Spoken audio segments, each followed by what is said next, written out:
Hello YouTube. 10 ways to save. Number 1. Ding ding ding. LED bulbs.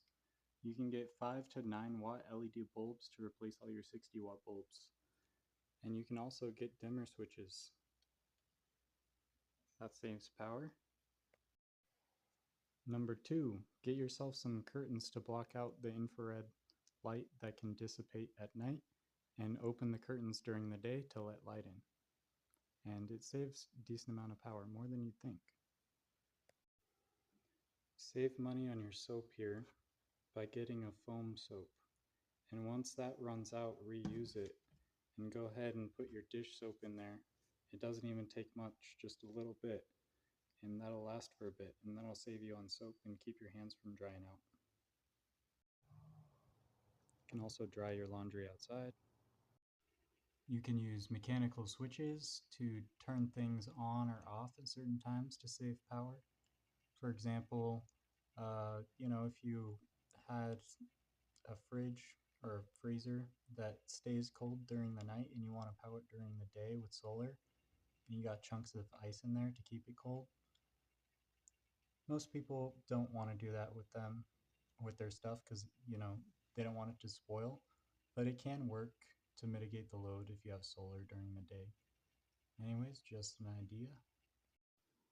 Save money by using a microfiber, and you can wash your whole car just with a bucket and barely any car soap.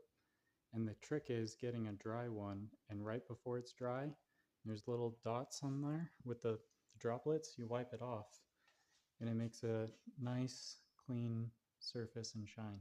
So 2 microfibers in a bucket with some water can clean your whole car. And that saves a lot of money on car washes and stuff.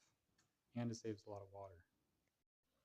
So instead of charging your phone in the wall or using an inverter that you have to turn on to power your phone, check this out. So here is a little solar charger. So you can see green, it's charging. And that way I don't have to turn on my inverter and waste my battery bank to charge my phone like I used to do. And that way I can use my inverter and my battery bank to last longer for powering fans, filters, my Xbox and TV and whatnot. So just an idea, this is like $12 on Amazon. I'm not sponsoring any products, but I'm all for sovereignty and independence and trying to build resilience as well as saving money. So hopefully this can pay for itself in electricity over time.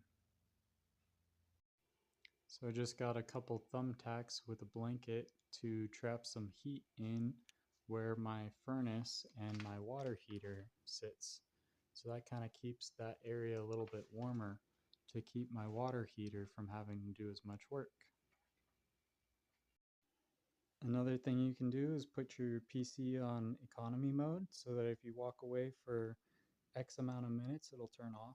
And you can also put it on like this power saving mode so it uses less power. So mine consumes 750 watts there. And then this is probably another 50 watts or so. So it's like an 850 or 800 watt load. And that's not nothing. So having it turn off when you're not using it does make a difference. Lastly, if you have water, like in this picture, and some land, you can try growing your own food. You'd be surprised how much you can grow on a quarter acre. And I just want to share with you, so I've been trying to save energy at the beginning of this year, so in January. And you can see it was like 120 bucks or so. And I've been going down every single month. So at first, I was using a lot, and then I was like, I want to use a lot less. So I started getting more efficient appliances, and then I started changing my bulbs and my, dimmer switches and stuff. And then I started using a little battery bank for solar to charge my phone and power my TV and whatnot. And then I expanded upon that system so I could power more things with it.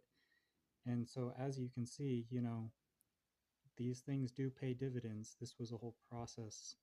And I'm going to try to keep empowering you and keep progressing myself. So thanks for listening, and I hope you have a good one.